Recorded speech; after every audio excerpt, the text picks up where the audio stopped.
What's going on, everybody? Welcome to a very different kind of podcast on this channel. I can't do the typical rah YWC reality check thing because YWC is wrestling.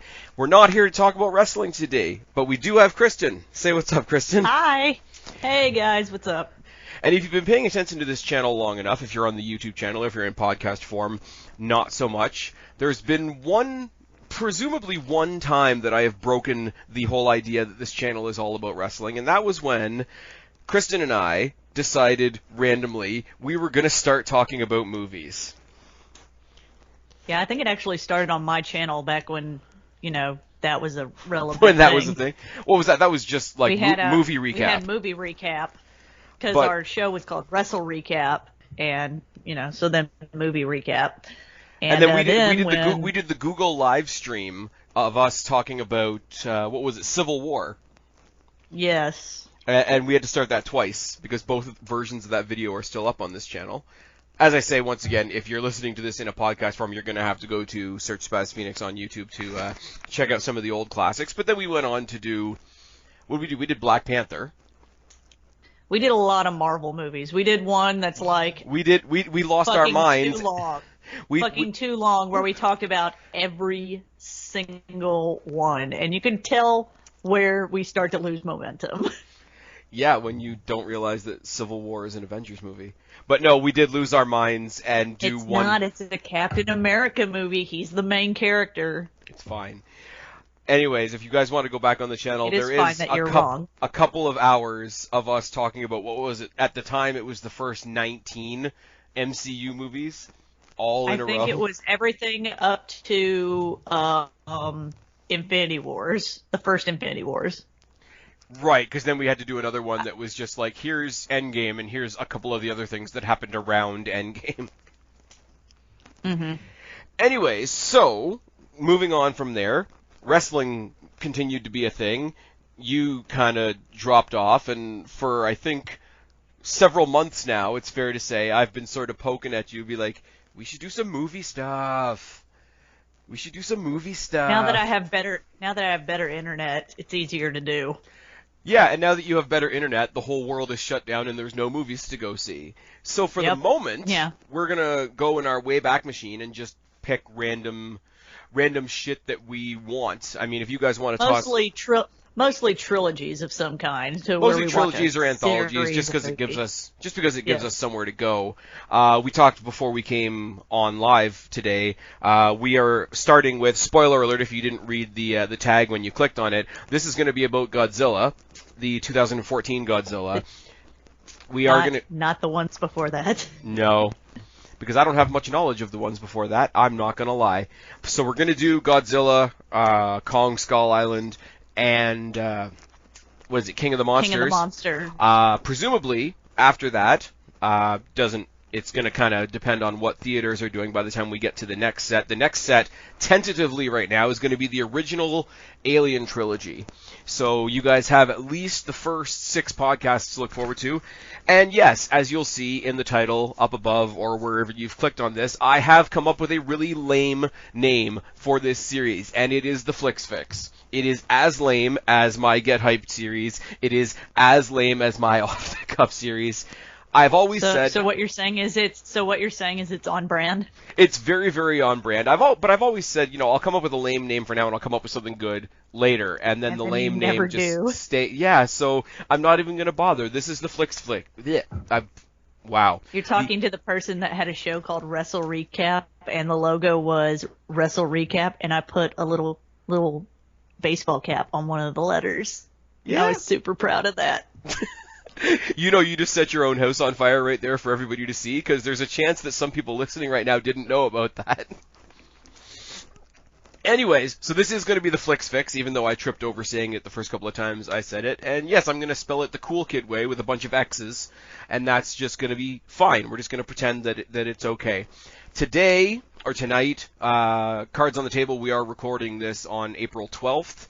I'm hoping to put it out on the Tuesday, because Tuesday seems to be a good night for me, where there's nothing really else going on, so hopefully that goes as planned. If not, if you're hearing this on a Thursday or a Friday, something happened on Tuesday, and that's what we're going to go with. But yeah, 2014 Godzilla. Much like when we do the wrestling shit, I'm going to start it off nice and simple. What do we think of this movie before we dig into it? I would like to preface my opinion on the fact that my boyfriend is a ginormous Godzilla fan, like, has seen the Japanese movies. As somebody that he doesn't like to watch anything with subtitles, because he's like, I'm watching a movie, I don't want to read. Watched all the Japanese ones, has seen all the good ones and all the bad ones. I watched it with him. So it was good. It was okay. I looked at it. I mean, when you go with monster movies in general, not just specifically Godzilla, they serve two purposes. You can really get yourself in the groove of it. Like, if you're going to the theater opening night, you can be, completely awestruck with how awesome it is and whatever. But then in that same year, you can still bring it home, watch it on DVD or Blu-ray, and pick apart all the things about it that are absolutely lame. And I think... Yeah, that's kind of what we did. I think that's 100% what you can do with this movie. Because, as you say, I watched the immediate previous Godzilla to this. I am moderately familiar with it. I didn't like it that much, I'm not going to lie. But these ones are just... I mean, and you got the built-in thing of, it's like watching the MCU, where you know it's connected to something else, so you already have a built-in fandom. But also, like the MCU, I don't read comics. I don't really follow comics. I don't really follow a whole lot of cartoons that are related to comics, so I go into every MCU movie sort of like blank slate, like show me what it is. I treat these the same kind of way, because I don't know the Japanese mythology behind Godzilla, and I'm not going to pretend that I do. Before we were going to film this or record this, I was mentioning maybe getting my boyfriend to be on the podcast, since he is the nerd. But we just decided against that. No offense to him. He was actually ready to be on, but I was like, I don't want to do a podcast, because I hadn't seen him in 2 weeks at that point. You had boyfriend things to do. Yes, he had boyfriend things he needed to take care of instead of this podcast. I'm really not going to go any farther with that one. Anyways, I know you've got the Wikipedia outline in front of you. I've got sort of some notes taken that I did last night, because I rewatched it. You were watching the movie and doing boyfriend things. I was watching the movie. No, I was watching the movie. We were not doing boyfriend things during the movie, because I knew I had to talk about it later. We did boyfriend things after the movie. Let's talk about the other monster. Anyways, moving on. Before we start getting into the storyline, I do want to give a quick shout out and spend a little bit of time on the cast, even though one of them dies relatively quickly. The four main ones you got to talk about: Bryan Cranston, Elizabeth Olsen, Aaron Taylor Johnson, and Ken Watanabe. Bryan Cranston's great, even though he dies. Spoiler alert. He dies real early on, too. But he feels like it's funny, because if you actually time it out, yeah, he does die pretty early. But at the same time, he feels like he has a big presence throughout the movie.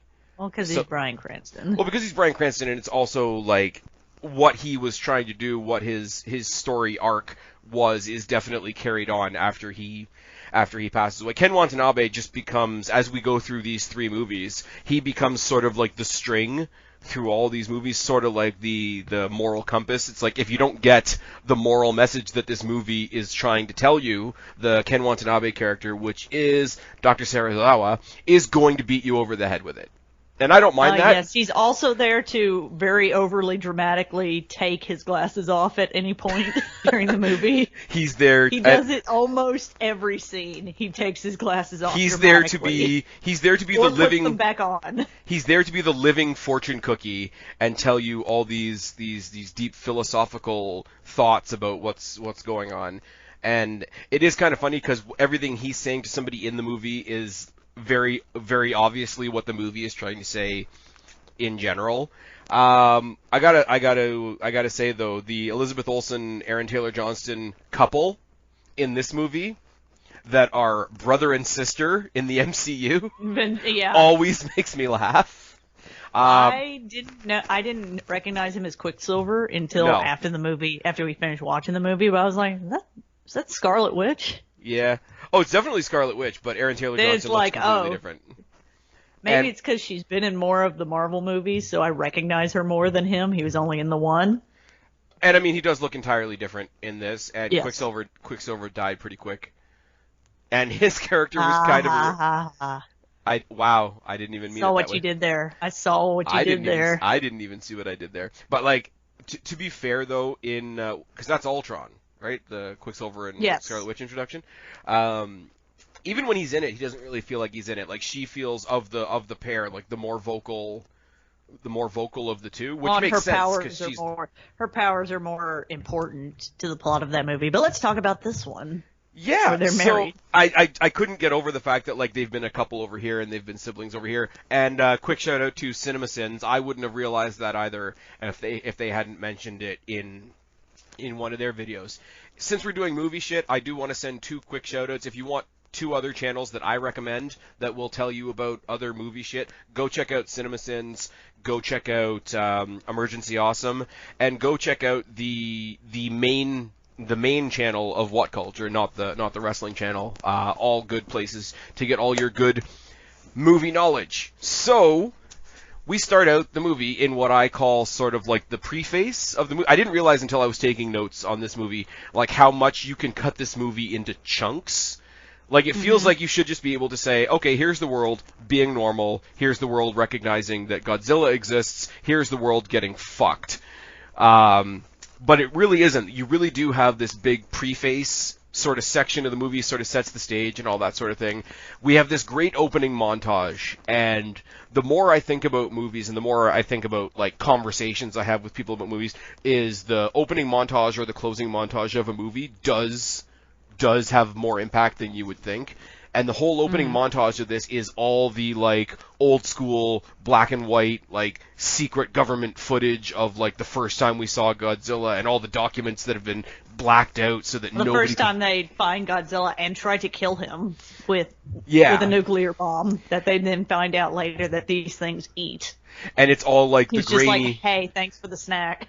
It's all, like, the grainy footage that you would see in somebody's, hey, I got a shot of Bigfoot type thing, or it's shots from a distance. But I just think, even as the montage flips through, like, the government documents that are, like, 99% blocked out other than maybe a date and a name, it immediately makes the human beings feel sketchy and immediately makes any creatures that you see in the movie the characters that you want to pay attention to. Now, nobody's coming to a Godzilla movie for the people anyway, but it immediately puts it in your mind that, you know, people are secretive, humans are secretive, humans can't be trusted, look at all this stuff that they're covering up.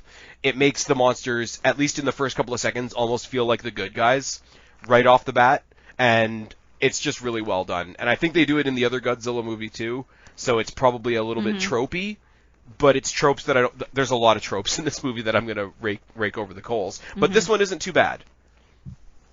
But we move on from that, it's 1954 is the first little bit in the intro to 1999, where Shirazawa and his assistant find a skeleton of a monster that's kind of like Godzilla, but they're like, oh man, this one's much older. This one's been around, and you know. Yeah, they think they found. This one's not the one from 1954. Yeah, they think they found some, like, big, like, it almost seems like the opening scene of, like, a Jurassic Park movie, because they're, like, walking in and among these, like, rib cages and shit, but the skeleton that they found isn't the point. It's that they found these 2 spores that we later find out have the Mutos in them. One's already been broken out of, one's already escaped, and we don't know where just yet, other than we see the big drag pattern through the forest. And the other one is still there, and they take custody of it, and we don't really know what happens to it after until later. This is when we did do the MCU thing, we started a lot of, like, seed planting. This was our introduction to Monarch, which is the big sort of government agency that nobody's supposed to know about that keeps track of the existence of. It's the SHIELD of this universe, basically. Pretty much. They monitor these things and try and keep track of them and learn about them and shit like that. They try to keep them under wraps, but also, like, monitor what they're doing and try to pretend that they don't exist all at the same time. Yes. Now, this is the first time of a bunch of times where I'm going to say, okay, people must have been looking right at this spot in the ground and not anywhere else, because how did they not notice something? Because as they're down in the cave, and or not in the cave, but in this chasm that's been created, because when Serizawa comes in, his assistant's telling him about, like, yeah, we were digging so far, and then we just found this big empty space, and we measured that this many casualties were found when this big chasm opened up, and it's like, okay, yeah, casualties, but what did you find? Which is a bit shitty. But they find this big spore, and they found the other spore that's been already ruptured, and whatever was in it has already escaped. But as they pan out from the chasm, there's this giant hole. There's a giant hole in the mountain with a humongous, miles long trail. No, the mountain is later. This is just where they pan up from the, because I know what you're talking about, and I'm gonna rip that too. You're right. That's right. But there's a gigantic drag pattern that you would have had to be blind to not see, flying like nobody came over. It was flying over to where this chasm is. So it's the first. Like I say, as much as I love this movie, there is a lot to make fun of. And you figure, where's that one drag pattern going? And staying in sort of this semi-flashback, we flash to Japan, where Bryan Cranston, whose real name I can't remember, Joe Brody. That was a problem I did have with this movie. Was remembering people's names. Is halfway through the movie, I'm like, who the fuck are all these people's names? They haven't said. I don't feel like they've said anybody's name. I don't know who anybody is. And the fact that it's halfway through the movie. We're gonna get to it at some point. I only know that because I have it up. We're going to get to it at some point, but the fact is that Cranston's kid, who we're going to get to in a second, his first name is Ford. But Ford sounds like a last name, and he's a military guy, so when somebody calls him Ford, it's just like, oh, he's Lieutenant Ford. So it doesn't do any good that his last name sounds like a first name, or his first name sounds like a last name. Yeah. Now there's also a little interesting, so there's the montage of like kids getting up to go to school and parents getting up to like go to work and stuff like that here in Japan and everything. And there is a nice little call, I guess, forward, very, very Marvel-esque over there. When you look in the living room, there's a it looks like a fish tank of some kind, and it has like a cocoon and a little cocoon in it, like somebody's trying to hatch butterflies and stuff, and the butterfly is named Mothra.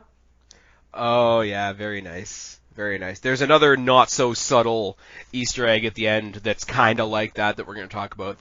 But Cranston and his wife, and, they put the kid off to school. The kid has obviously set up all these big, birthday decorations for his dad, because they're going to celebrate the dad's birthday, but Cranston is, like, the prototypical, like, great worker, shitty dad, doesn't notice anything, too busy getting himself off to work, and then they get to work, and he sends his wife down. Well, he's talking about these abnormal seismic events that are happening, that he's like... They really want to throw as many scientific words on top of it as they can to not just say earthquakes. Yes. Because they're always saying, like, seismic events or tremor experiences or something. They don't just want to say earthquake. There's a bunch, and again, this is one of those tropes that I kind of want to make fun of. There are several points between the scientists and the military people and the, I guess, everyday people where they just wanted to put more words into a sentence. And, like, you could have just said there's earthquake activity. Or there's aftershock activity, but they don't do that. But he's monitoring all this tremor activity because him and his wife happen to work in a nuclear facility. Shrug. Yeah, and he's been it's a nuclear power plant. Yeah. And he's been seeing these readings for a while, so when they go into work, he's like, you need to immediately go down there and like see what's happening and report back. So she, like, takes a team down to, like, whatever level 5 is. I do remember that they said down to level 5 to, like, in the suits, the hazmat suits and everything, and they go down to check out what these readings are. And then shit happens. And basically he sends her down there so that she can die because the tremors that are really one of the Mudos have ruptured all this don't know a thing about nuclear power, so I'm not even going to try. But they've Basically, ruptured. it's burrowed in. It's burrowed into the nuclear power plant because these things feed on nuclear power.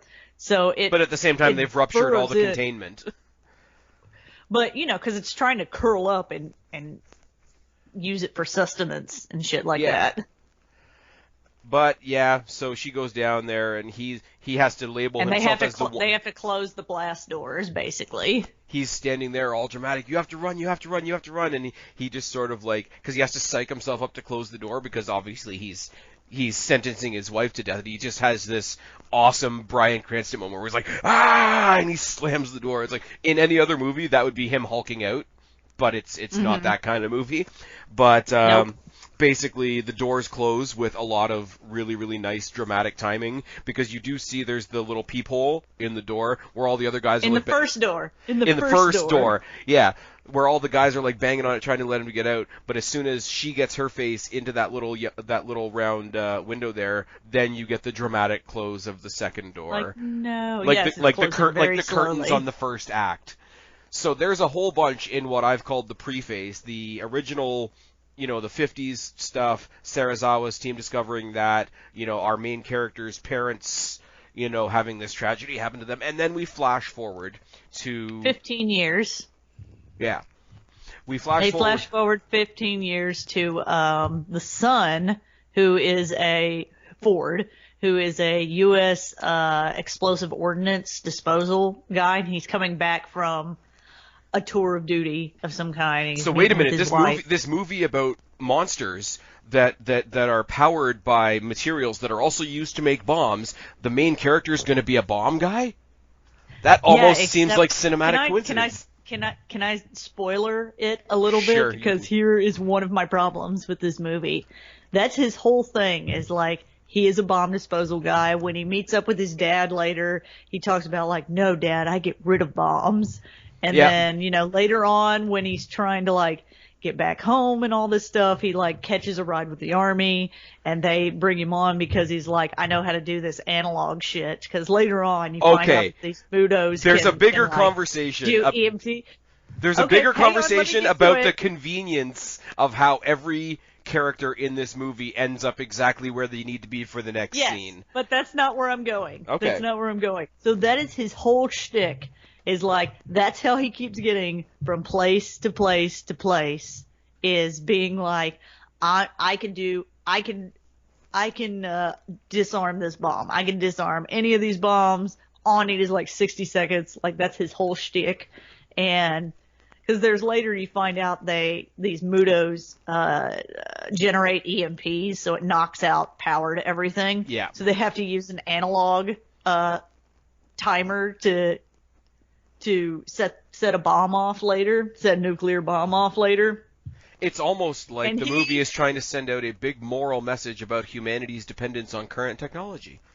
And he is the only one left with it at one point. Everybody else that's been dealing with this in his group has died, and he's laying there next to the bomb, and he doesn't disarm it. He never disarms a bomb in the his whole big character thing is that he is the bomb disposal guy. He is the one that's going to keep the disaster from happening, and he never disarms one bomb the entire fucking movie. Yep. That's entirely a thing. I do, though, and getting back into movie tropes and things that I like because they do serve the movie functionally, I do like introducing a character by having them just come home. Like, whether it's from the military, whether they've been, away at school and they've come home, or whatever the case may be. Usually it's coming from the military because they have that built-in, like, I gotta get back into regular life thing. But because everything that we need to be introduced to as an audience is introduced to us through that character, because they are just arriving. Him and Elizabeth Olsen as a couple, they work out pretty well. There is one really lame joke that I'm going to steal from CinemaSins, because she basically jumps on him and they fall onto the couch and they're about to shag because they haven't seen each other in however long, and then the phone rings. 14 months. Okay, you've got all the dates. You've got the Wikipedia stuff that I didn't write down. I actually just remembered that. Okay, well, fair enough. Anyways, continue. On CinemaSins, when they sin that moment in the movie when they fall on the couch and they're like making out and whatever, and then the phone rings, the narrator on CinemaSins is like, "This is where the phone call keeps what the hell's her name? Elizabeth Olsen's character. I think her name's Elle. This is where we keep Elle from answering that question, have you driven a Ford lately?" Boo. No, you got to go to CinemaSins. It's fucking great. Anyways, so he's just arrived home. He's just come back from this military service. He hasn't seen his family in 14... There's a lot of like foreshadowing too. Like he's like before that part, he's laying there with his son, and his son's like, "You're not going anywhere." He's like, "You need to go." Yeah, you're not going anywhere, are you? And then he like, immediately you're not. He immediately gets called to Japan. And even the wife is like, "You're only going to be gone a few days." Yeah. Yeah. It's the monster movie equivalent of somebody in a horror movie saying, "I'll be right back." Yes. Or, what was that sound? We should go check it out. Oh my god.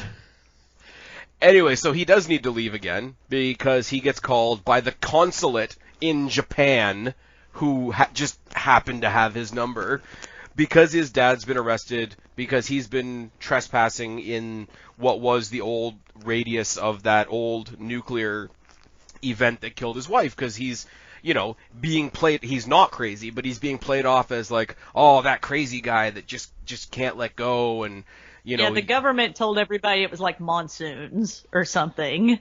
Well, the government told everybody it was a big nuclear fallout, and none of the air would be breathable, and you have to stay this far back, when realistically, we just find out that the one Mudo that had hatched when they went down into that chasm had burrowed into the thing, and they were trying to monitor it and keep it under wraps. I will say, and once again, I got to send some shout-outs to CinemaSins, because I watched their CinemaSin on this before we came on tonight.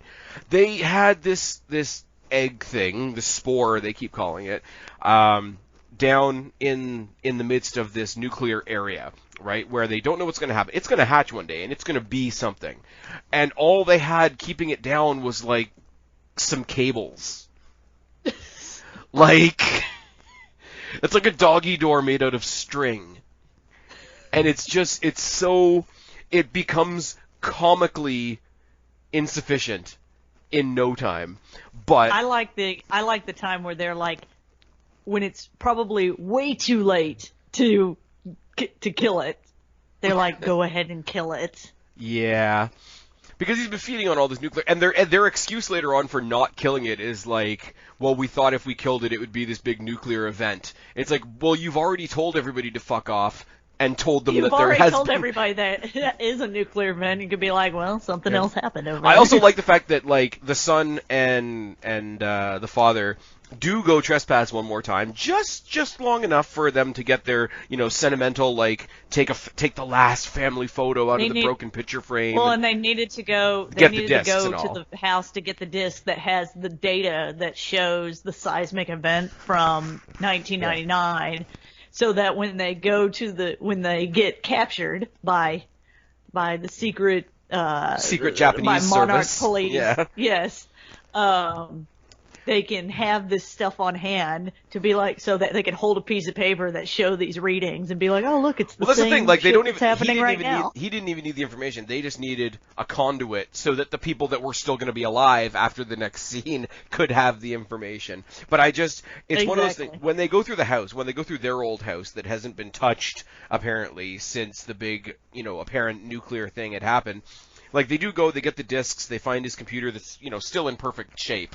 Obviously, but they get the discs. They also find out that partway there, they also find out that there's not actually any radiation. Like, they take off all their gear at some point. Yeah, I don't care how certain. I don't care how certain you are that the government is lying. How long do you have to be there before you even think that's a good idea? Well, they pulled out a thing that the Geiger counter thing that shows the levels of radiation, and it was like 0. Yeah, And that's when Bryan Cranston takes his mask off. Yeah, and I mean, his whole safety suit is held together with duct tape anyway. We see him duct taping himself up when he's in his apartment. His apartment that's got like a beautiful mind wall on like every wall of the apartment, and his only line to his kid is like, "Yeah, I don't have much company." But I mean, the coincidence of like they get arrested by, like you say, like these Japanese like monitoring. There's also a like before they go over there, he's convinced that like he needs the data from his house because there's a whole subplot that they kind of like drop off at one point, being like, oh, I paid this guy to like put these like echolocation devices like near it, and it's getting these same like readings that it did back then, and blah blah blah. Yeah, and they use that later to be like, oh, this is how they're like talking to each other. It's one of those things where in a movie like this, you just got to be willing to like accept that that's a thing, that the same people monitoring that area would not then go back and check and make sure shit like that wasn't happening. But yeah, no, they're like, oh, that's how these mudos like talk to each other.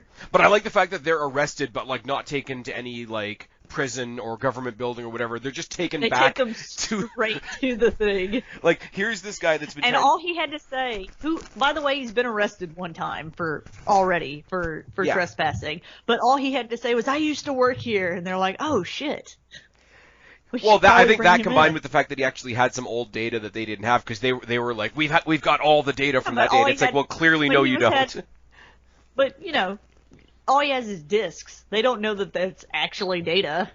But the thing that I like about this is like the center of this area that he is in, the center of this like quarantined area that nobody's allowed to be in, is that old nuclear facility that's now the Monarch facility. It is the center of the area that he's been trying to get into, that they've been trying to keep him out of. So when they arrest him, they bring him right where he wants to be. Yeah, basically. Oh my God, there was something I totally forgot that I wanted to say for the intro part when they're when the power plant is melting down back in 1999. Yes. Who builds a school within eyesight of a nuclear power plant? It's like literally right across the water. The ghost of movie convenience has to show us the young Ford watching the event that killed his mother, because it's just the emotional beats. See it from the fucking window of his classroom. But this is what I say about all the convenient shit, where you've got all this cool shit going on, a whole bunch of information being thrown around, a whole bunch of like, okay, we just have to accept that and move on. But then they have stuff where they like try to pull an emotion out of you. It's like, oh, we haven't done something emotional in a while, so you have Ford looking out the window, and then you have, you know, the dad, Mr. Brody, whatever, looking through all his deep classified data and discs and papers and all that. Oh, and then he happens to find, you know, the one symbolic family photo in the symbolic broken frame, and then he looks up and he says, oh yeah, that was the day that my son was trying to throw me a birthday party and I didn't give a shit because I was an asshole. Like... Like, they try to pull the... And I'm going to get more into this when we talk about Kong Skull Island, because they're even more guilty of it in that. But it's just all this, like, ridiculous banter stuff is going on, and it's like, okay, let's try to pull an emotional string right now. And it's... a lot of times, it's so jarring that it doesn't need to be there. That's just my opinion, though. Okay. Well, we're moving back to the Brody family. We're moving back to the Monarch facility, where the Monarch facility, where the monster. Speaking of convenience, the monster is just about ready to hatch as our main characters show up. Yes, because convenience. After they find out that that you know he used to work there, and he has all this data and stuff. They're like, all right, here's what happened. We're just going to go ahead and tell you everything that happened. In 1954, they found a deep sea... you're missing something. You're missing something there. Because you're talking about the meeting that they all have with the big slideshow and whatnot. But what happens first, Muto breaks free. Too much pop. Right as the father and son arrive, everybody dies. Like, the little strings holding them on... There's actually two slideshows. There's one at the facility where it's just Shirazawa, his assistant, and Ford and... Okay. Oh, no. No, you're right. That doesn't happen. No, this is until after later. when they're Okay, talking I'm to sorry. Just Ford, because they're like, well, his Yeah, dad I'm figured this sorry. out, but he's dead now, I so let's skipped down. see. Let's Yeah, soak I all the skipped down information we can out of him. My bad. Anyways, so the little tiny strings can't hold the monster. Everybody dies. The father gets like smashed around, and then they bring him to a med helicopter. Like a building falls on him. Yeah, like a legit, like one of the crane and building fall on him. the crane and the building fall on him, and the military and comes then in. they pick him up and they put him in a net cast, and they're like, yeah, it's fine. I just think it's really, really funny that like these guys that they had just finished arresting for trespassing, then the military comes in and basically to Sarazawa, they're like, we know this is a monarch thing, but we're taking over now. We need to get you out of here. Is there anybody you need to bring with you? And he just points across all the devastation, across all the people running around. He's able to point at Just Ford and his dad. He's like, them. I need them. The ones that I was trying to arrest 20 minutes ago. Exactly. So they bring them all. They go bring them to a aircraft carrier. Cranston dies in the interim. Cranston dies during it, so the most useful person dies basically. His son is little help to them, but then then he gets the history lesson on Monarch. Then he gets the Godzilla. history lesson about how in 1954, like a nuclear submarine like went down, like deep exploring, and it like woke up Godzilla. And then they tried to kill him with nukes, and that didn't work. Yeah. And then, so they decide, oh, we're gonna, like, study him. And they explain, like, this is what, like, does the meltdown. And they're like, can you tell us anything that your father, like, figured out? And this is where he's like, oh, yeah, my father was, like, doing something with, like, echolocation. And I didn't listen. Blah, blah. Yeah, I know, and I just reminds me of Stan's dad from South Park. We didn't listen. And, I have to admit my own ignorance here. I have to admit my own ignorance here because, like I say, not knowing a lot of the Godzilla mythology. So when they've got this big thing that's about to erupt out of the nuclear facility before it hatches, I'm thinking, okay, this is the Godzilla movie. We're about to see Godzilla, and then this big like bug-looking thing comes out. And I'm like, that's not Godzilla. So I got educated real quick on the whole, like, there's more than this. I mean, look forward to now where we have like King of the Monsters and stuff like that. But it was just about to wait a small spoiler for King of the Monsters. I like that during all of this they're like, okay, tell us everything you know. And so, they tell them about the Mutos and Godzilla and all of that.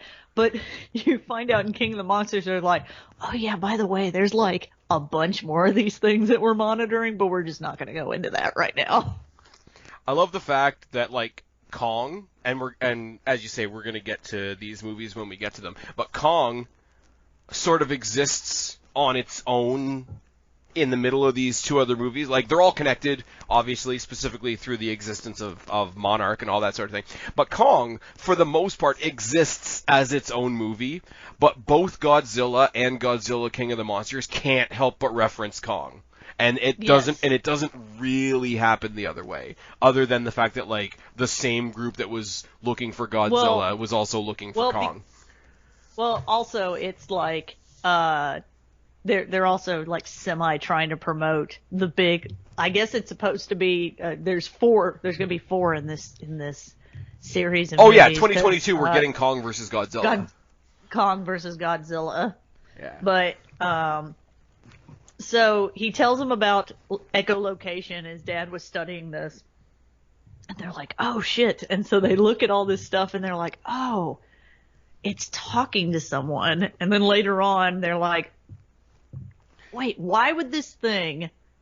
Because you find out later that Godzilla is there to basically keep his eye on everything. Godzilla must be. Yes, he's there to basically be like, all right, there's some shit.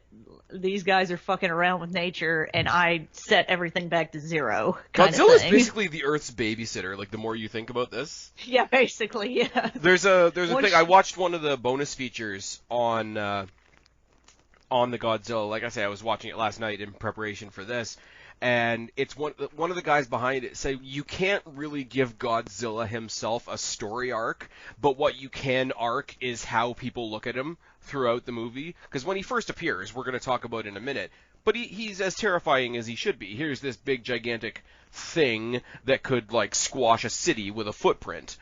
But by the end of it, we love him. We've kind of, like, come to think that he's, not so bad. I have a thing at the end that I want to talk about once we get to that point, but... So do I. So, I'm sorry, I'm going back. They're establishing, like, it's talking in echolocation, and then later on they're like, wait a minute, why would this thing call out to something that is essentially a predator to it? We're not, and that gets the reveal, but we do have to go into sort of like the next chunk, which is where Ford tries to remove himself from this thing. Like he's giving like, I'm getting the fuck out of here. I'm going home. Yeah. I've told you everything I know. He gets himself a helicopter because, in the middle of all this, they have a helicopter that's available just to, sort of make side missions so he can get home. He has to go to Hawaii to catch a train somewhere else. No, and to catch a flight to San Francisco. Right, but he has to get on the train first because we have to have to get to the airport. Well, we have to have him on the train though, because we have to have the most useless sidetrack story in recent movie memory. Okay, do you know what was it? Which Star Wars was it? The Star Wars where, like, a couple of them have to take that side quest to the casino planet that's just totally useless. That was The Last Jedi? The Last Jedi, yeah. When, like, they can't just all get along, so some of them go and try something else and they go to the casino planet and it ends up being pointless because they don't find the guy they're looking for anyway.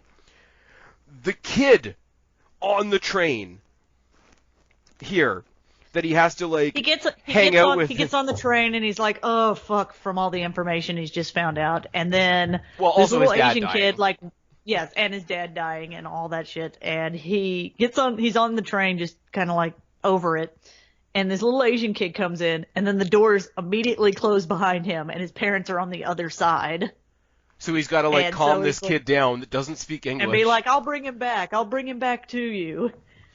And then, okay, so that kid thing is just kind of happening for a while. In the meantime, for reasons, in the same sort of like Hawaiian area, these troopers that have ended up in the same place are randomly looking for the Muto, randomly looking for... Oh, no, it's not. It's random, but it's not random because they mention that a Russian nuclear submarine has, like, fucking gone missing.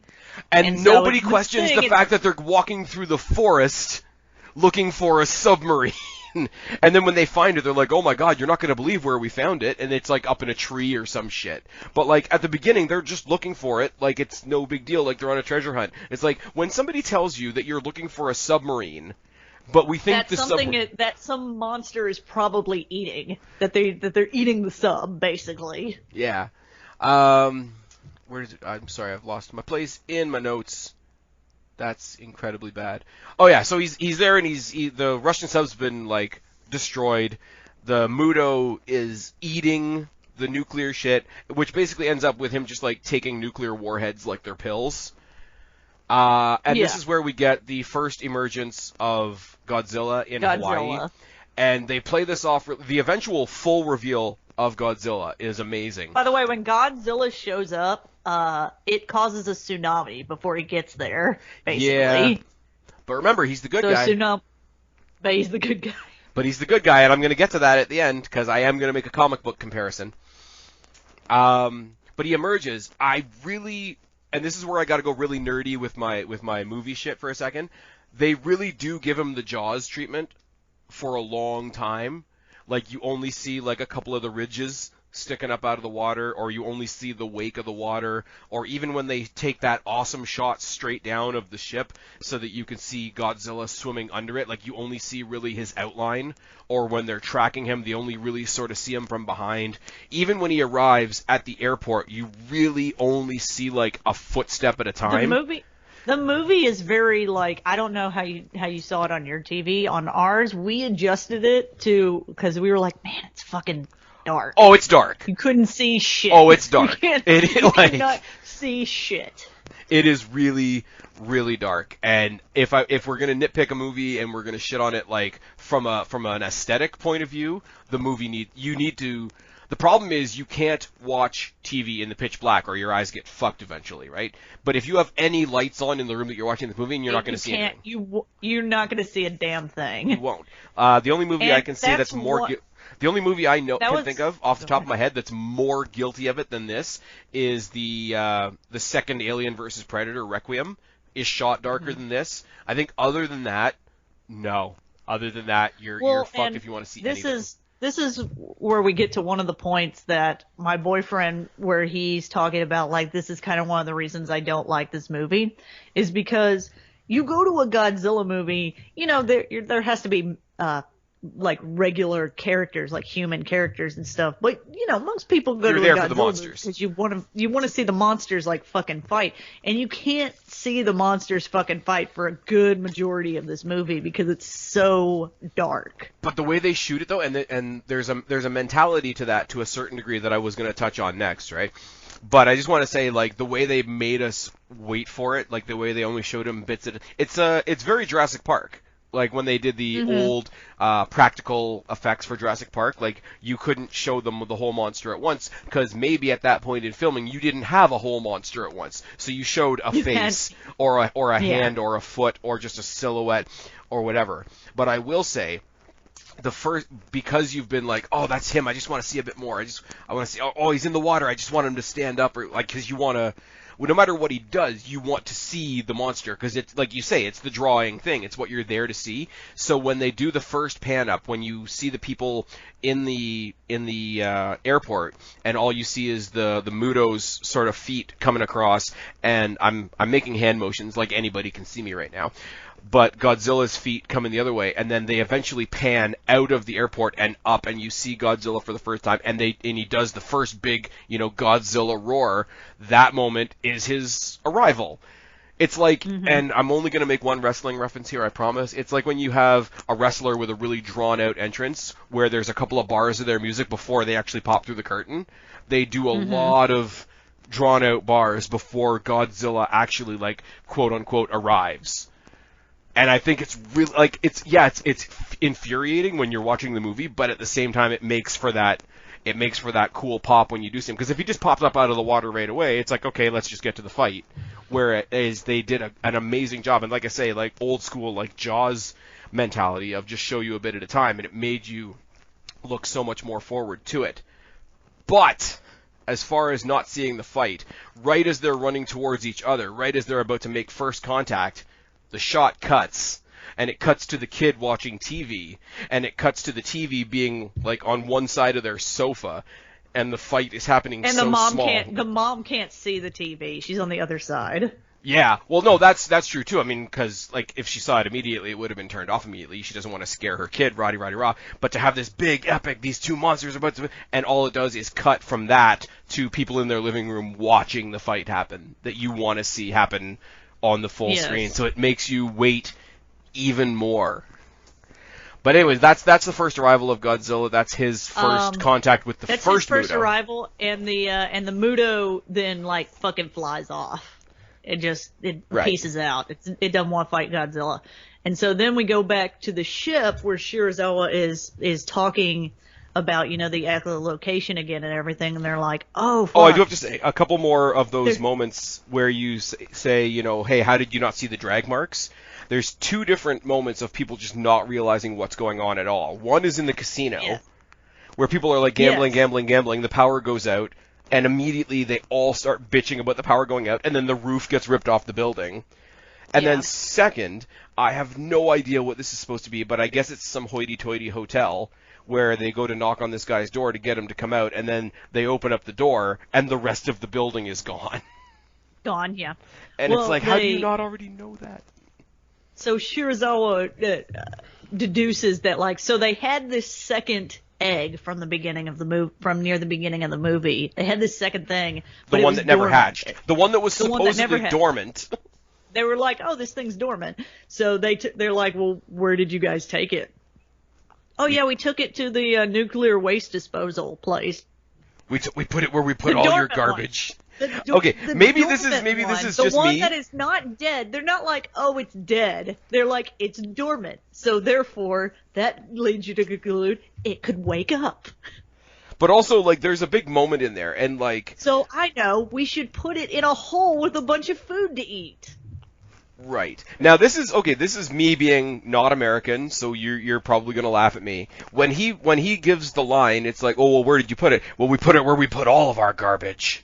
And it's just like, to me that doesn't mean anything. Like, they cut to the next frame, like I'm supposed to know what that means. And maybe that's just a thing. I do actually know what that means, but there are probably many Americans that don't know that we have a large nuclear waste disposal area in Nevada in the middle of fucking nowhere. Right, but I'm just like, and I'm your next door neighbor essentially, right? So to anybody watching this around the world, it doesn't ruin the movie. Don't get me wrong, but it's just one of those movies where it's like, hey, America, you guys know what we're talking about. I'm like, yeah. So the thing that still bugs me is like, okay, so this first one that did hatch, went and destroyed a nuclear power plant and was like feeding and shit there. Yep. This other one's dormant, so what do? Let's put it in a hole with a bunch of food. Okay, and here's where we get the last of the how the hell did you not see that moments. Like I think you mentioned it way earlier in this show. With the one with the hole in the mountain. Where they're going like methodically through like door by door, storage room by storage room, and then they open the one, and there's a bit of light coming through that window into the room. They open up the door into the missing half of the mountain. Where there's like, how did you not, like? And basically, they're like, oh shit, this Muto is like fucking bigger, and it can't fly. Like they lay out later on that it's the female of the species. That's the female of the species, yes. And that's when they have the whole conversation of, oh, why would this Muto call Godzilla? Well, it wasn't calling Godzilla. It was calling this other mate or whatever. And I want to say there's an issue that I have, not so much with Godzilla because it's cool with Godzilla, the way they do coloring, and it gets way out of hand when we get to talking about King of the Monsters, which will be a fun podcast in and of itself. The monsters, for the most part, are these big, dark, brooding, like very, very like dinosaur-esque creatures. The coloring is dark. Mostly they're shot in the dark. Basically, they're reptile-esque, right? Well, until the Mutos look like bugs. Well, right, but they're not. They don't look like extras from Power Rangers, is what I'm saying. No. Until we need to light them up to show the nuclearness of it all, right? With Godzilla, it's cool because like his fins light up as he's trying to grab attention, or as he's about to do the big the big nuclear like fireball spew thing that he does. The only thing on the Muto, and it's filmed so awkwardly, and it only really shows in like one scene when he's walking over the train tracks, big ass glowing egg sack. And it's only on the female, clearly. And it's only on the female, but it looks like you're looking at the male's balls. And the male's balls are glowing. The thing that they do with Godzilla where he like lights up and shit like that, I remember watching King of the Monsters in the theater. And it's supposed to be like an intimidation thing, right? And it's supposed to be an intimidation thing. It looks so fucking cool. It does. Not that it doesn't look cool, but it was like, because well, the thing is, the and shot this is I'm gonna talking about, and I'll probably talk about it again in that podcast. In that, you're looking through this like window of this platform that's underwater. That's when they have the conversation about intimidation. Yes, it's completely fucking dark. You see dark ass fucking ocean, and then all of a sudden he just kind of like, it almost looks like he's glowing like radar. Basically, it comes in like waves a little bit, and it makes like a sort of radar-y kind of noise, but because it goes all like, you can hear is just this boom. Yes.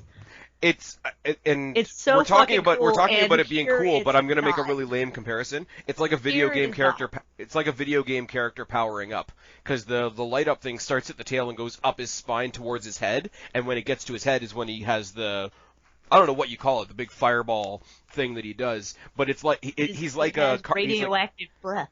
Yeah, it's a cartoon weapon warming up, basically. Yes. But it was just like, we can't really do anything like that with the Mutos, but we can have this egg sac glow, and that can look weird for a minute. Yeah. And that's it. And it's just, it makes them, it's the only time in the entire movie that the Mutos kind of look lame by comparison. Other than the first Muto that fights Godzilla is incredibly smaller. The second Muto that comes out of the big mountain that nobody saw was broken in half is a lot bigger. So now you have the 2-on-1 situation, which again leads you to automatically think that Godzilla's the quote-unquote good guy. Well, and at this point, the guy who's running the whole task force, the army guy that's kind of taken over, is like, nope, fuck this. There's 3 of them now. We're going to try and lure all of them and blow them up with a nuclear warhead. To which everybody's like, yeah, we already tried that. We already tried to blow them up with nuclear. They just eat them. And it's like, you can't do that because the nuclear material is what they feed on. It's like, oh well, this one's more. Well, this one's more. Yeah, I don't feel like you're understanding. But this is where you also get that, like, handing them a buffet. This is where they really start underlining Serizawa's character in the movie as, like, this is the only guy that gets it. Because they just see the military and everybody, as we would, as humans, I think it's fair to say, we just see 3 enemies. We don't see, here's 2 problems and a solution. And he's trying to get them to do it. And he goes into his big speech about Hiroshima to add a little bit of an emotional punch to it along with the logical. Just let them fight. Oh, yeah. Oh, that's good, too. That comes right at the end. But it's like they're putting this plan together where they're going to put a warhead on a boat, and the warhead is going to draw the 2 Mutos out, and the Mutos are going to draw Godzilla out, and it's going to blow all of them up. And I'm just like, one of them's just going to eat it. Like... Which is kind of what happens. The male one snatches the warhead that's on the boat to try and lure everybody to one spot. The male one that can fly snatches it up and takes it to the female to be like, hey, babe. Well, they take it off the boat, right? But the whole... Oh, this is where... Sorry, I have to backtrack for a second just to underline how dumb the kid story was. He tries to get the kid registered. The kid just runs away. Finds his parents. And finds his parents. The guy at the He's sign-in still in Hawaii. The guy in the sign-in station is just like, whatever.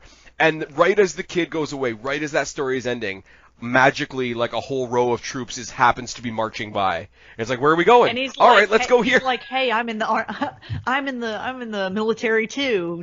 So I can hang out with you guys. So I can just come with you guys. So they check no identification, no nothing. They're just like, yeah, sure, whatever. He ends up on the train where they're trying to get the warhead to wherever it's going. I will say it doesn't really have much to do with. He meets up with comical ethnic minority character who just makes one-liners the entire time. Yeah. They're like, we're gonna take this nuclear missile. And they're like, and he's like, your men haven't had to deal with this before. And he's like, yeah, take this and shove it up its ass, kind of thing. Oh no, what was it? No, it wasn't that. It was like he's trying to tell them, like, you guys don't know how to operate a warhead like this, and the other guy walks by, he's like, make sure the pointy end's pointed at the bad guy, right, boss? Yeah, make sure the pointy end's pointed at the monster. And then later he's like, I guess we're like monster hunters now. Like, his only existence is to make those kinds of one-liners. You know what he is? You know what he is in this movie? He is this movie's version of, what are we, some sort of Suicide Squad? Yeah. But anyway, they get on the whole train thing. The train thing goes to shit because the Muto's already, like, taken out the track where they need to be. But I will say it comes up with one of the coolest shots in the whole movie is they're trying to get in touch. They're on the track, trying to make sure the track is clear. They're trying to make contact with the train, and all of a sudden, out of the darkness comes the train with nobody on it. It's just on fire, coming after them, and they can't hop off because they're on the midpoint of a bridge, and so they are being chased by this, like, captainless flaming train before the Muto just happens to cut it off. Because convenience is a thing. But the shot of the train coming out of the dark on fire is one of the cooler shots in the movie, and it doesn't even have anything to do with the movie. But yeah, eventually what happens out of all that is they all fall off the bridge. Magically Ford is the one that lives. Yeah, the rest of them die. Yeah, well, they've all fallen off a bridge, and they're not the main characters, so... But yeah, that's when the Muto takes the warhead that they were trying to use as a weapon to the female Muto as like she's laying her eggs and leaving the warhead as like food. No, base. she's basically laid the eggs as like a big string of eggs around it. Like it's the centerpiece of this new spore. But I will say once again, just the whole yellow glowing egg sac thing that was already weird a second ago. She's laying the eggs in the ground, and that's fine. We're doing animal things combined. She digs up Chinatown basically to make a nest. Except for the fact that she just looks like she's fucking the ground. And it's like, clearly she's just laying the eggs, because, like, we see the yellow glow, we see the whole bit, she's dug out a little pit for everything, so logically we see it, but the way the animatronics of that character work in that moment, your Muto is just fucking the ground for a couple of seconds. Like, that's what it is. And then, immediately they go down to get the warhead. They can't fix the what do you call it? Not the automatic timer, the manual. It has an analog timer. The analog timer. It has a non-electronic timer because earlier on you find out these Mutos have the EMP thing. Have EMP, basically anything within a so many mile radius, like electronics, just fucking don't work. But they have no problem at all going down to where there's like except for flashlights and and radar that they use later to find the warhead. And again, I say this is where you have to go in deciding you're not going to think about it too much. But they go down, they find the warhead, they detach it from the all the new egg sacs that are all over the she's gone down there and laid a couple of eggs that are attached to this big thing, right? But also suddenly out of nowhere, in a way that could not actually happen in that short amount of time, the entire cave is basically lined with eggs.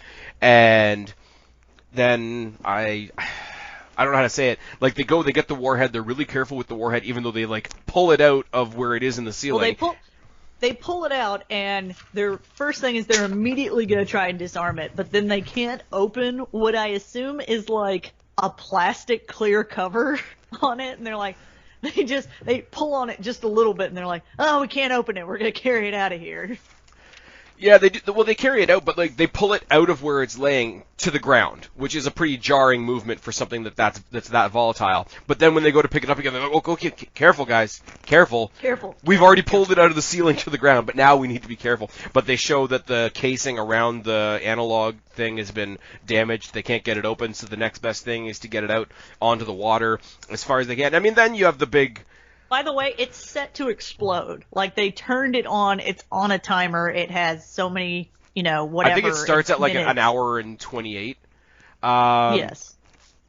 All the time that this time is going on, we're just sort of supposed to assume at this point that Godzilla is the good guy and he's working along with the human. By the way, there's a really kind of there's an interesting scene where they have several ships from the Navy just fucking following Godzilla. They're all around him and shit. Yeah, but he's so in line with them that he's just one of the boats at this point. But there's an implied teaming up there that is never explained, other than we're watching this and we're not idiots and we realize that Godzilla's the lesser of two evil. This one. Yeah.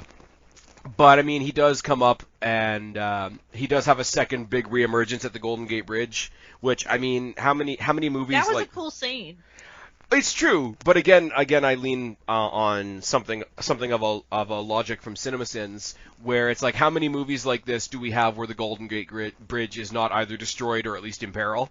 Because it's such an iconic landmark or whatever. Well, I mean, it's the same thing. It's the same thing as the Statue of Liberty. Oh, of course. It's the same shit. Well, if he wasn't arriving out of the water, I would have expected him to just take out the Statue of Liberty. That would be fine.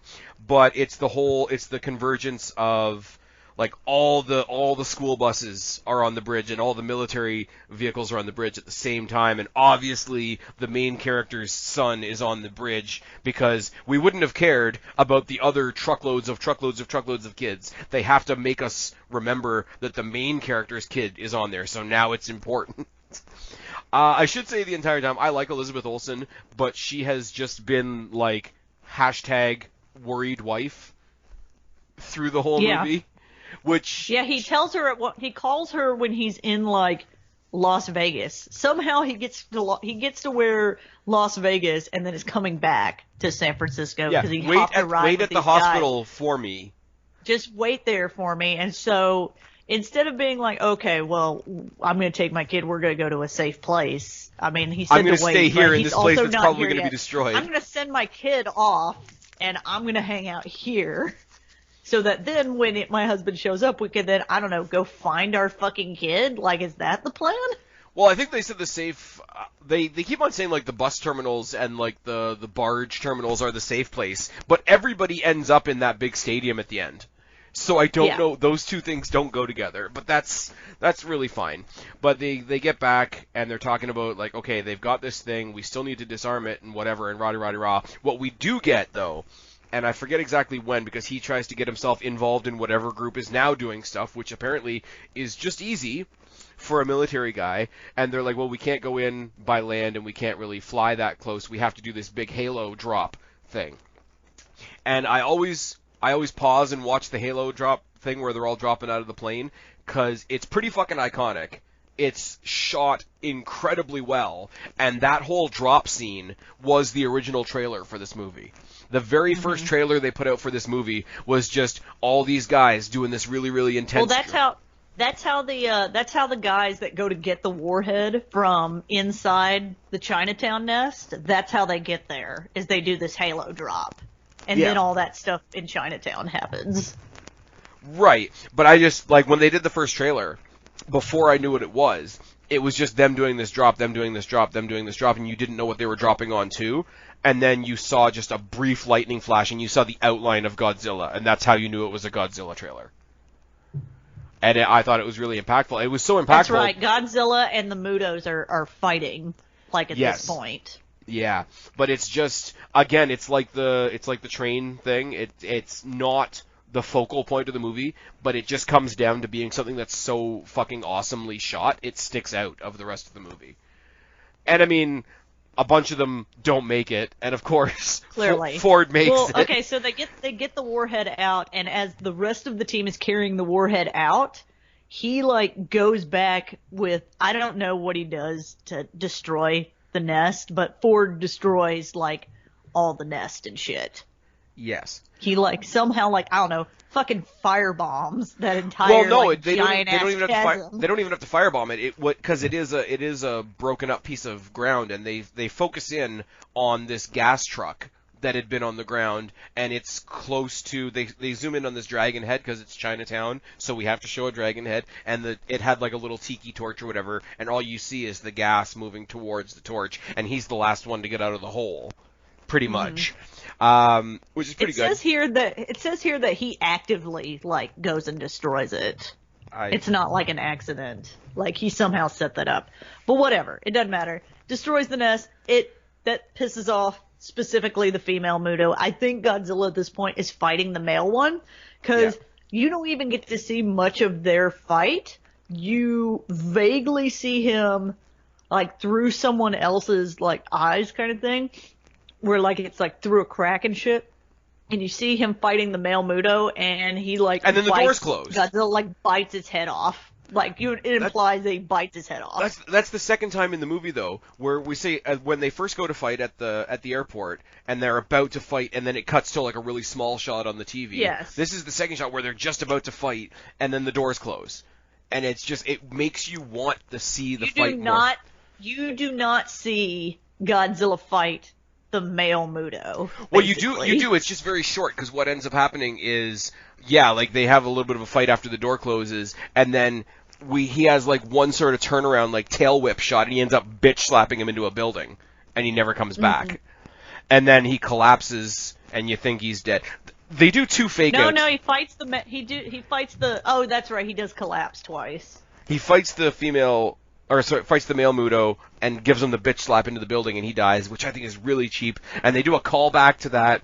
I'm going to try to remember, because they do a callback to that in Kong Skull Island that I just realized is a callback just now. So we'll talk about that in the next podcast.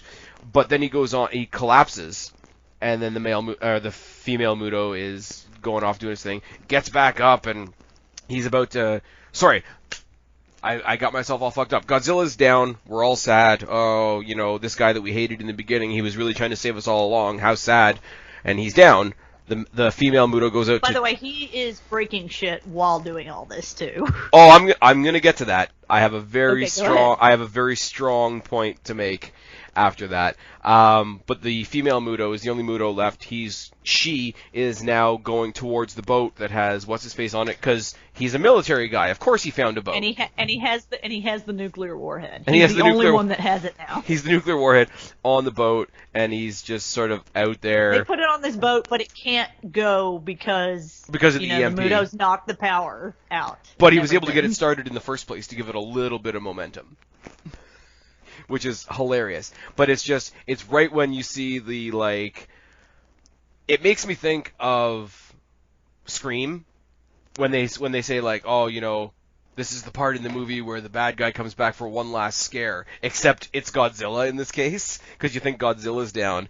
And basically, if he was a cartoon character, he would have tapped the Muto on the shoulder and just been like, hey, bitch.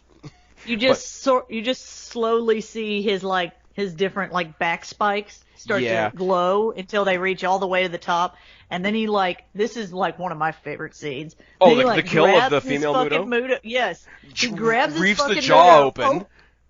Yeah, rips his jaw open and just blows nuclear fire pukes down fire down his throat until the rest of the body falls away and he's just holding the head. That's a kill shot. That is a kill shot. And then he goes back to the mainland. And again, falls over again. He falls over. Here's the part where this guy who has been I'm the explosives guy the entire time. He's like, I know how to disarm this analog shit. They keep bringing him because this is his shtick, and he doesn't disarm the bomb. Well, no, because they do the mirror image thing. He watches Godzilla pass out, and then he passes out on the boat, and they just drag him off the boat. And in the distance, it's an afterthought, you see the boat blow up, and it's almost like Batman versus Superman level. It's the boat just exploded, but don't worry, there's nobody on it. Yeah, it's fine. It's fine. There's no casualties. A nuclear fucking warhead that's gonna have extreme casualties in the aftermath. I mean. There's a lot. The guy whose only purpose is to disarm a bomb never disarms a bomb.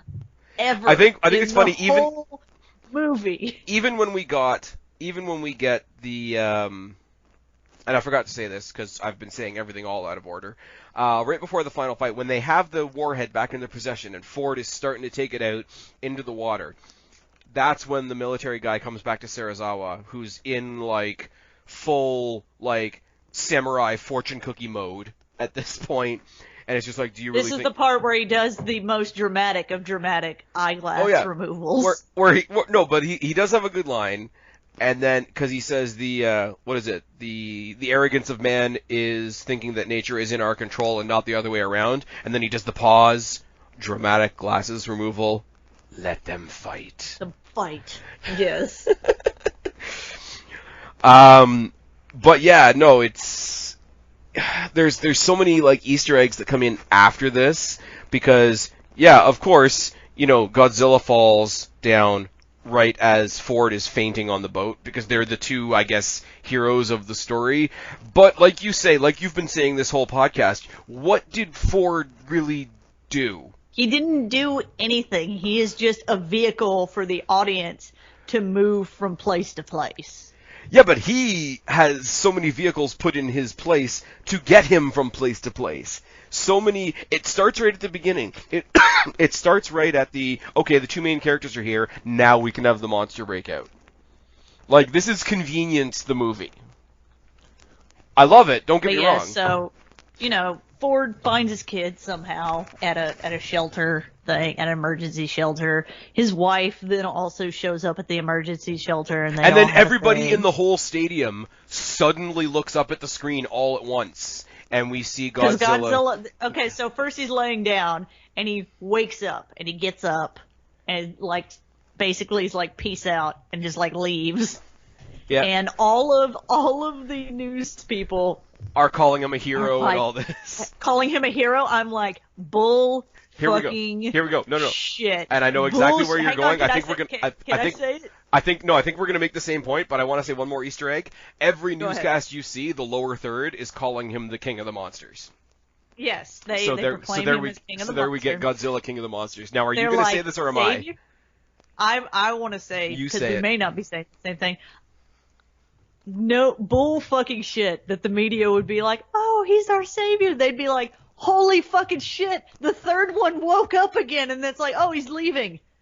Okay, well, somebody should go and like take a look at that. Maybe keep some tabs on him, something. No, we're just letting him leave. All right, peace out.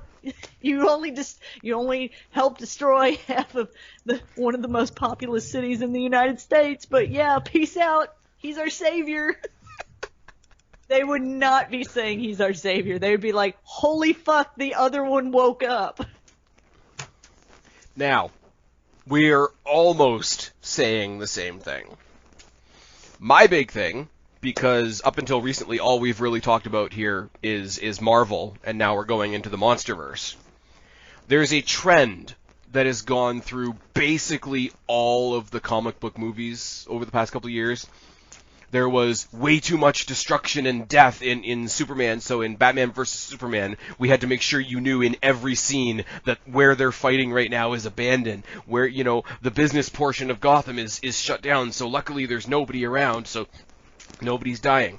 These Sokovia Accords were written in to the Marvel storyline because the Avengers were blamed for the destruction that was caused by the person that they were fighting, but, because they're causing all this destruction, facing for the good of the world. So the good guys in all those stories still get blamed for all the death and destruction, even though it's necessary to get rid of the bad. But yet Godzilla is the hero with no such criticism. It's such a stark contrast from he's our savior. I mean, big picture he is. Big picture, yeah, because he leaves and he's just like, peace out. I'm not gonna break any more shit. But at the time, they're like, holy fuck, there's 3 fucking monsters like destroying everything. No one could be like, he's the one that's trying to save us. No, he is another monster breaking shit. Oh no, you're talking about how the people in the movie see it. I'm talking about what the movie is telling us versus the new trend we get in the Marvel movies. Because the thing is, there's a lot of, if you want to get into it, there's a lot of moral symbolism in something like a Godzilla movie. It's like it warns us against fucking with nature too much. It warns us against fucking with things like nuclear power that have like worldwide consequences. It warns us with the EMP thing about relying too much on our modern technology and all that sort of thing. So there's a lot of different moral things that a movie like this tries to say. But what it's also saying in a roundabout way is if you fuck up a good portion of the planet, but you just fuck up a little bit less than the other monster fucked up, you'll be the good guy. And that's a really weird message to put in a movie that has a bunch of other really positive messages that I think anybody can get behind. That's me, and that's mostly because that's all I got. I mean, we get a lot of Easter eggs. We get the introduction. The movie was fine. My boyfriend would point out that in this Godzilla movie, you see very little of Godzilla, and Godzilla also as a character doesn't do much. You see him swim around a lot. He shows up in one thing, and then the last 20 minutes of the movie, we actually get to see him fight. Yeah. Well, I guess the other idea being is like if you want to go with the big idea moral messages type thing, there is the moral message of be careful who and what you call a monster, because what you call a monster could be there to help you. Like, he's not there to cause a bunch of violence. He does cause a bunch of, death and destruction, but he's not there to destroy shit. He's not there to eat people or destroy cities or pull the world apart. He's just there to keep everybody else's shit in check. So if that's the idea that he's not overtly violent until these other things have risen up kind of works. But it's still not what you want to see when you hear Godzilla. You want to think about Godzilla like fucking shit up. But then you got to remember that in this mythology, for the most part, he's the good guy. he's the one sort of telling all the people that are like fucking shit up to calm the fuck down. So and that continues in King of the Monsters later. And I mean, King Kong takes over that role in Skull Island as well, and it's a cool little moral thing.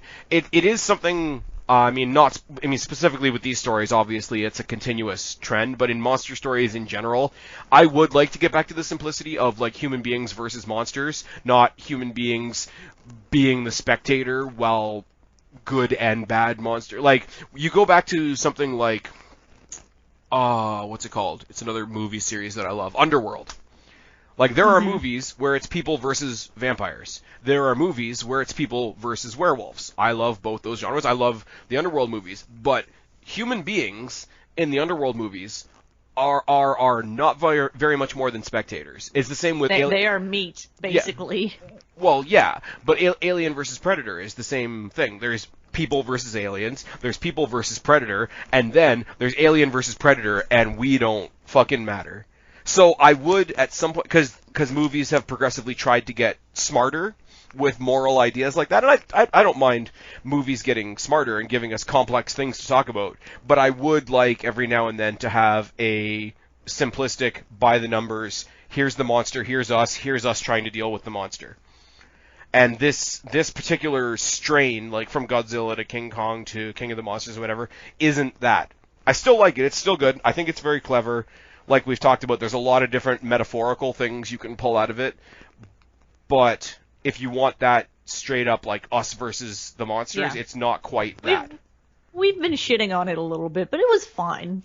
Well, this is the thing. And it's why my boyfriend prefers, he has this one, he owns this one clearly, because he's going to own all of them. Yeah. But he prefers King of the Monsters to this one, because he feels like this movie lacked a lot of, like, the monster fights. And there's a lot more of that in King of the Monsters. I think King of the Monsters is an all-around better movie. Yeah. But you did need this movie to, like, start setting it up. Yeah, and I mean, I don't want to be really lazy and keep leaning on the MCU comparisons, but if you look all up and down the MCU... Well, I mean, it is the grandfather of all of these, like, anthology movies. You need to see this anthology movies. You need to see this movie to know what happened to this person and blah, blah, blah, blah. But if you look down the... if you look down the cinematic universe of the MCU, there are movies there that you wouldn't have watched if it wasn't part of a continuous story. There are movies in there, like... The biggest example I can talk of is Ant-Man 2 only exists so that we can have the technology to get us through Endgame. Other than that, Paul Rudd's pretty fucking useless. I think I like this on its own. I mean, as we get progressively more and more and more on, this one is going to fade, much like a couple of the beginning MCU movies do. But I think it still stands on its own. I wasn't like, we did shit on it. Me and my boyfriend did shit on it a little bit, but I still enjoyed it. I would probably watch it again at some point. Nice. And it is better than the immediate previous version that came out before this, which is the really immediate cheesy. Previous version was not good. Because it's cheesy and it is just us versus them, and it's just weird. I think Matthew Broderick is in it. Like, yes, and there's like baby. In fact, and there's little baby ones, and they just look like rip-off raptors. I'm not going to go into all that movie because that one was. I remember watching that one in the theater. That's how old I am. Watch that one in the theater. And I didn't think about this until we were watching this movie. The whole plot of that part of the plot of that movie is they are like, oh, Godzilla reproduces asexually. It like lays eggs and stuff. That's not how asexual reproduction works. If Godzilla reproduced asexually, they would Godzilla would be walking around and all of a sudden this extra head would pop off and Godzilla bud splits into another Godzilla. Into two Godzillas. No, what they're saying is what they meant to say, but don't want to say it in a movie, is Godzilla is hermaphroditic. It can impregnate itself. That is what they're saying in that movie, but they keep saying asexual. I think you need to write them a strongly worded letter on biology and identity politics of fictional creatures. I'm just saying, if you know the difference. Yeah, but it's bad though, and this granted, is better. it took me years to think of that. I mean, fair. Like, you want to be able to take a movie at face value at some point. I think there's a lot of things this movie yada yadas, like the setting up of the sensors outside the quarantine zone or whatever. But there's enough in there that makes enough sense that if you're willing to accept it, it works. You know what I mean? Like I said. And we're back. I did something with the recorder right there, and I don't know where it's going to cut off, so I'm going to try and make the transition a bit seamless there. But, yeah, you were talking about Godzilla being a hermaphrodite in the other movie that we didn't watch. The other movie that is not a good movie. This one is much better than that one. But I feel like, just like it, I mean, there's no way to not compare it. Just like what happened in the MCU, like after the other films come out, this one just isn't as high in comparison. But that's a good thing, though, in the same way, though, because if the next thing came out and this one still looked just as good, that would mean that the next one didn't take that step up. And so if that's the case, then the next one didn't need to happen. Exactly. Anyway, so yeah, final thoughts. It's a lot of fun. It's big monster fun when you see it on the night, and you can pick the hell out of it afterwards. You end up wanting more monster fighting, and they just doesn't. I think this is the only one out of the. I think this is the only one out of the three that doesn't have a post-credit scene. The other two do, and we will dig into those post-credit scenes as part of the podcast. Wait. They're like, we wanted to make sure that we were actually going to get to do some other movies before we did that. Yeah. But I don't know. Anyways, this is good. We haven't done movie stuff in a while. If you guys are listening to this, thank you. I don't really have... It's weird because I'm not doing the wrestling thing, so I don't have the typical intro and I don't have the typical outro. But if you like what you heard here, we're going to try and do it sort of semi-regularly. We're going to finish off the Godzilla trilogy, probably move on to the Alien trilogy, and then... Hopefully, by then there will be some stuff in the theater for us to tackle, and maybe Godzilla versus Kong will be out by then. Maybe so. When the world does get back to normal, and when we do have theaters to go back to, we are still. I was talking to Kristen again before we started recording. We are going to try and mix in the old with the new, so it won't all of a sudden be like, okay, theaters are open, and now we're talking about all the stuff that's happening now. We are still going to reach back into our Wayback Machines for some movies, do some current movies, whatever catches our attention. Yeah, because Spaz is made aware that I have a whole list from our friend Guapo of movies that I've never seen. There was just a point in time where I didn't watch movies when I was young, and so there's a lot of movies that you're like, of course everyone's seen that movie. I've probably not seen that movie. Nice. So they're new to you. So we're going to do either stuff that's new to everybody or at least stuff that's new to you, and if I've picked it, it's going to be a movie that I like, so... There's not going to be too much negativity on this. I mean, we will pick the shit apart, but it's going to be very much like we do with wrestling, where we pick the shit apart because we love it and we want better from it. Anyways, go ahead and tell them where to find you. Mostly I'm on Twitter. You can find me on Twitter at BlackCatFeline, and I tweet there sometimes. Yeah. I'll try and do it more. I was going to say, if we're going to start a brand new series, you might want to at least tweet that. And you guys know where to find me, or you wouldn't be here. I've been Spaz, she's been Kristen. I have no way to do my little exit You'll have to think of an outro. I don't have an outro. This is just weird. Thanks for listening, guys. We'll talk to you later. Bye. Bye.